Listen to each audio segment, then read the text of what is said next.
Joining me right now to talk about this huge story with worldwide implications is former Congressman Pete Hoekstra. Representative Hoekstra was a chairman of the House Intelligence Committee. Congressman, as always, it's great to talk to you.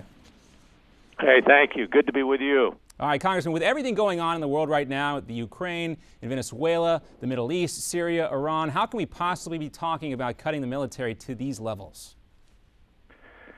That's a great question, John. I don't think Congress is going to let it go through. You go through the long list of things that are out there. Like you said, it's Venezuela, it is Ukraine, it's the Middle East, it's Africa. I don't know how they are going to justify this. But you got to remember, the bottom line push here is what the president's going to be looking for. He's going to be believing that Republicans are going to push back on defense spending, that they're going to want more of it. And then what he's hoping is that they'll negotiate with him. He'll say, okay, I'll give you more defense spending, but you've got to give me more spending for my domestic programs. That's so this is the president using the military as a bargaining chip. Is that what you're saying? I think so. I think it becomes very, very obvious. We've seen it before. Republicans recognize the importance of having a strong military for our national security. The president, he wants more domestic spending. In general, he just wants more spending. And it will be, hey, I'll give you more defense spending, but you give me more domestic spending. Now, another way to look at this, Congressman, is in the context of what it means in relationship to the growth we've seen in the intelligence community. The military might be proposing cuts here, but we've seen this rapid increase in the expansion of the intelligence community. Is there any correlation between the two? Is this a push-pull effect, in other words?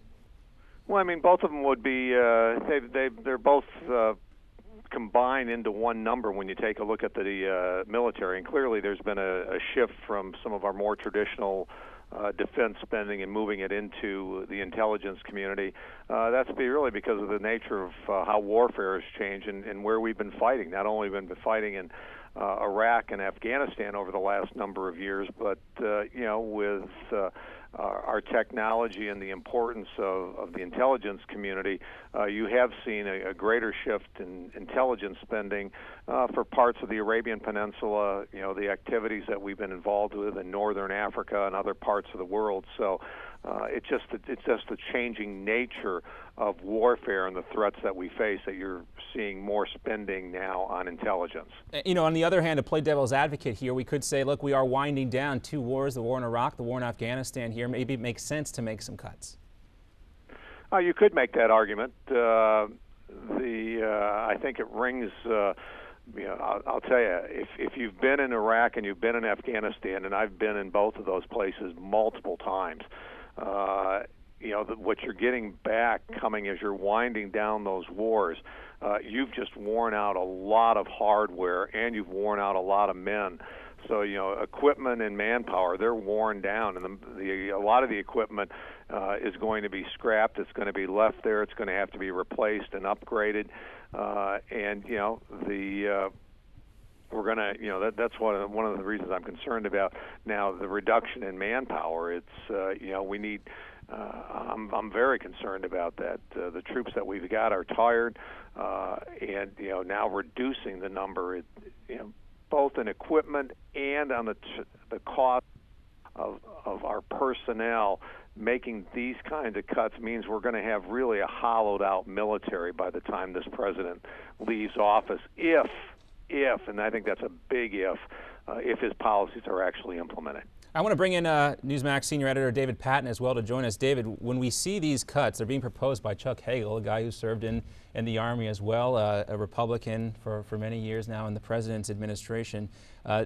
Do you think that this is the president not only using the military but using his defense secretary to put some sort of bargaining chip here on the table with these overall bigger budget discussions? I think it was clearly the plan all along from the day that Chuck Hagel was nominated to become Secretary of Defense to slash the military. That was no secret in Washington. He had expressed before his interest in doing so, and in reaching out to him to be Secretary of Defense, I believe that President Obama was looking for someone like-minded who would then go to Washington, go to Capitol Hill, and execute what he wanted to do. My question here is not only the cuts themselves, but the tenor of the cuts and what message they send to our fighting men and women.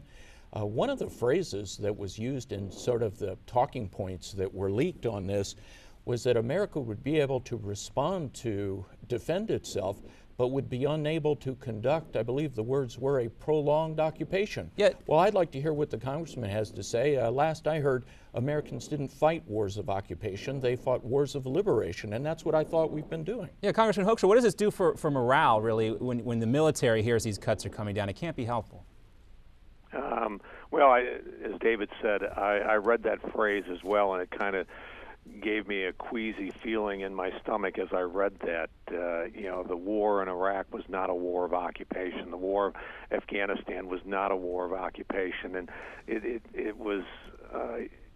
They were intended to be wars of liberation and wars that would keep America safe. And as I read that phrase, prolonged occupation, the real question becomes what is our capability going to be if we can't, if we see a threat and we have no credible defense to that threat.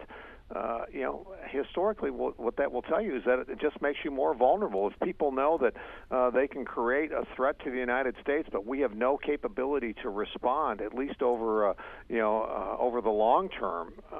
If you can't respond over the long term, and you don't have the capability to respond long term, you're going to be very hesitant to even get involved in anything short term. Yep. Because you never know exactly how things are going to play out. So,